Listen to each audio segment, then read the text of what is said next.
Right ventricular strain is a crucial ECG finding, often associated with significant cardiac conditions. But what exactly does it mean? Definition. Right ventricular strain refers to a repolarization abnormality caused by right ventricular hypertrophy or dilatation. On an ECG, this pattern is marked by ST segment depression and T-wave inversion in leads corresponding to the right ventricle. These changes are typically seen in right precordial leads V1 to V3, sometimes extending to V4. Inferior leads 2, 3 and AVF, where it's often most pronounced in lead 3 due to its alignment with the rightward electrical axis. Associated ECG features. Other indicators of right ventricular strain may include right axis deviation, a dominant R wave in V1 and a dominant S wave in V5 or V6.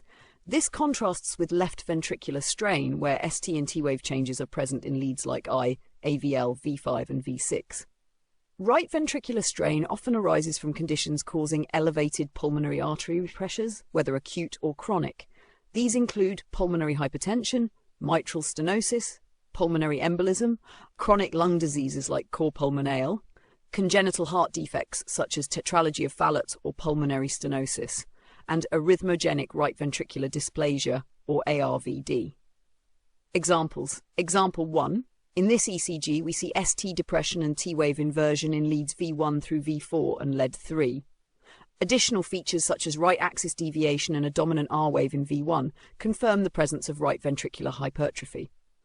Example 2. Here, T-wave inversions appear in the right precordial leads V1 through V4 and in the inferior leads 3 and AVF. This pattern was identified in a patient with a massive pulmonary embolism. Right ventricular strain on an ECG is more than just a pattern. It's a window into underlying cardiac and pulmonary conditions. Timely recognition can lead to life-saving interventions. If you found this video helpful, don't forget to like, comment, and subscribe for more medical insights. Stay tuned for our next episode on ECG interpretation.